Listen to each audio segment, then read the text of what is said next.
فما لنا في البرد لا نلبس إلا عرينا، وما لنا في الجوع لا نأكل إلا جوعنا، لكي نصوغ فقرنا دفئا وزادا وغنى من أجل أولاد الزنا.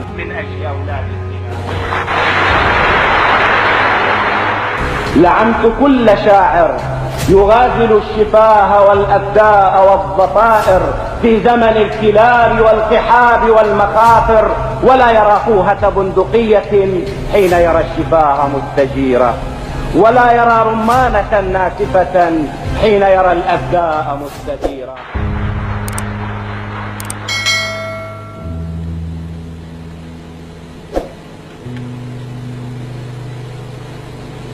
هذه الأرض لنا،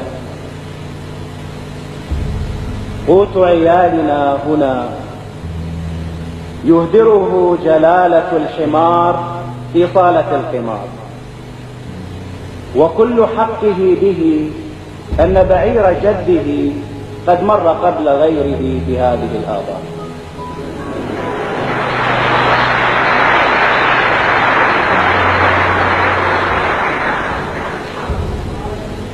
قوت عيالنا هنا، يهدره جلالة الحمار في صالة القمار، وكل حقه به أن بعير جده قد مر قبل غيره بهذه الآبار.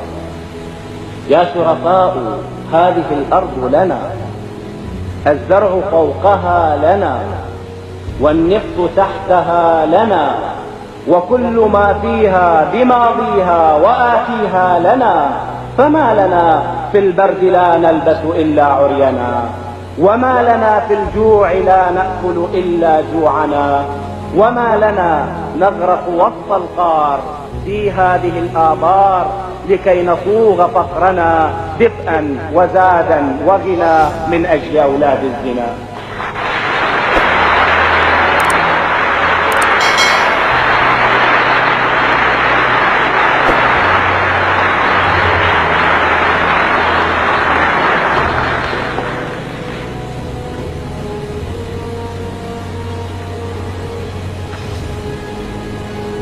صحت من قسوة حالي فوق نعلي كل أصحاب المعالي.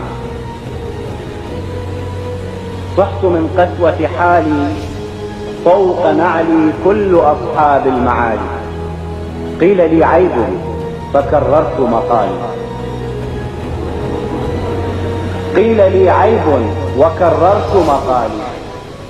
ثم لما قيل لي عيب تنبهت إلى سوء عباراتي وخففت انفعالي، ثم قدمت اعتذارا لنعالي.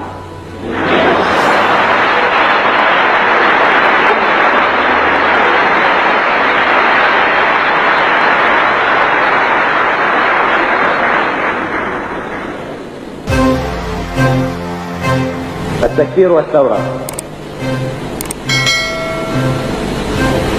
كفرت بالأقلام والدفاتر،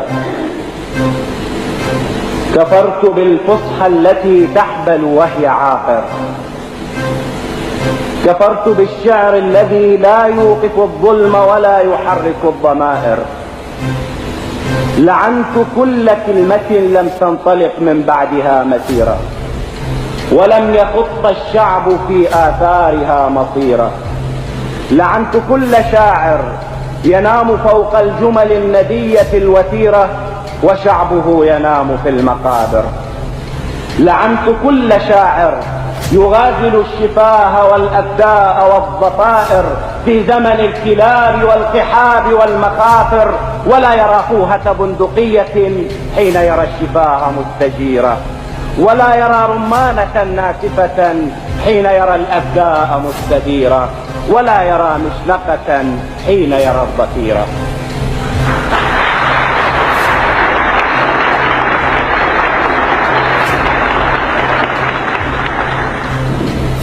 في زمن الآتين للحكم على دبابة أجيرة أو ناقة العشيرة، لعنت كل شاعر لا يقتني قنبلة كي يكتب القصيدة الأخيرة.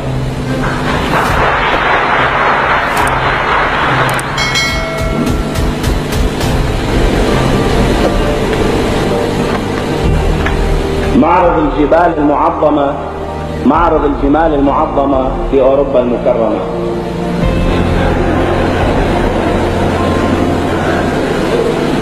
إبل جاءت على متن الأثير، وبغال وحمير، وخيام رملها يتبعها جوا وحاديها أمير. وإلى أين المسير؟ نحو أوروبا.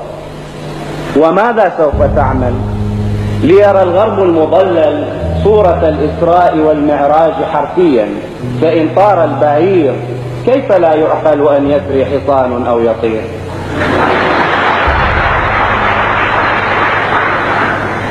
ورأى الغرب المضلل صورة الكفر المحلل، ورأى حراس بيت المال يبتزون شعبا يتسول، ورأى دون عناء كيف يغدو ذهبا دمع الفقير، ورأى كيف يصير جلد من ماتوا جياعا فوق رمضاء الهجير مروحات وعباءات حرير، ورأى طائرة تهبط خلف الركب في داخلها نعش الضمير.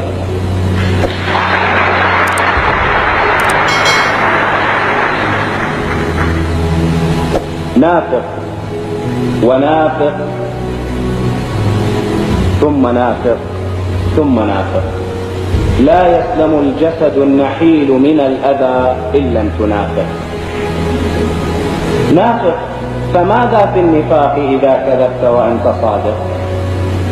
نافق، فإن الجهل أن تهوي ليرقى فوق جثتك المنافق. لك مبدأ لا تبتئس، كن ثابتا لكن بمختلف المناطق، واسبق سواك بكل سابقة فإن الحكم محجوز لأرباب السوابق. هذه مقالة خائف متملق متسلق، ومقالتي أنا لن أنافق حتى ولو وضعوا بكفي المغارب والمشارق. يا دافنين رؤوسكم مثل النعام تنعموا وتنقلوا بين المبادئ كاللقالق، ودعوا البطولة لي أنا حيث البطولة باطل والحق زاهر. هذا أنا أجري مع الموت السباق وإنني أدري بأن الموت سابق، لكنما سيظل رأسي عاليا أبدا وحسبي أنني في الخفض شاهق.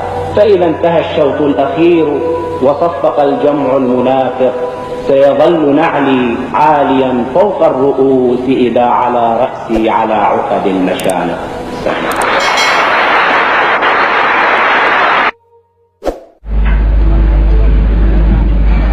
قبلة بوليسية. عندي كلام رائع لا أستطيع قوله، أخاف أن يزداد طيني بلة، لأن أبجديتي في رأي حامي عزتي لا تحتوي غير حروف العلة. فحيث سرت مخبر يلقي علي ظله، يلصق بي كالنملة، يبحث في حقيبتي، يسبح في محبرتي، يطلع لي في الحلم كل ليلة، حتى إذا قبلت يوما زوجتي أشعر أن الدولة قد وضعت لي مخبرا في القبلة. يقيس حجم رغبتي، يطبع بصمة لها عن شفتي، يرصد وعي الغفلة، حتى إذا ما قلت يوما جملة يعلن عن إدانتي ويطرح الأدلة. لا تسخروا مني، فحتى القبلة تعد في أوطاننا حادثة تمس أمن الدولة.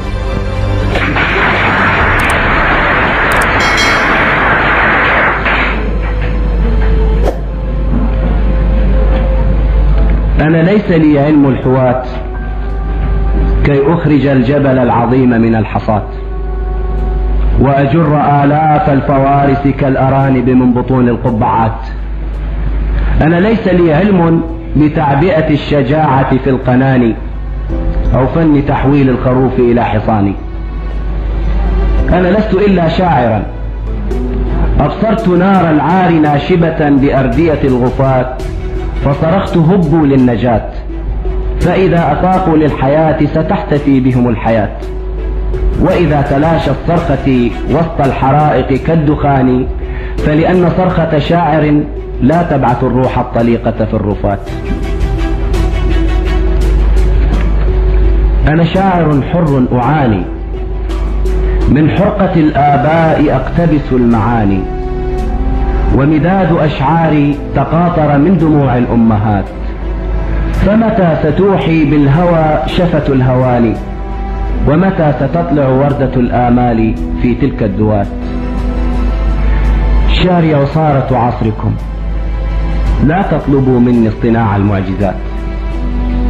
أوطانكم رهن المنية والبقية في حياة الصولجان، ورقابكم تحت السيوف وحتفكم فوق اللسان، ودماؤكم تجري دراهم فوق أفخاذ الغواني، وذواتكم سجادة لنعال أبناء الذوات.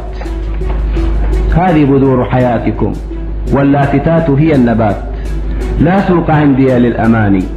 روحوا اشتروا تلك البضاعة من دكاكين الولاة، أنا لا أبيع مخدرات.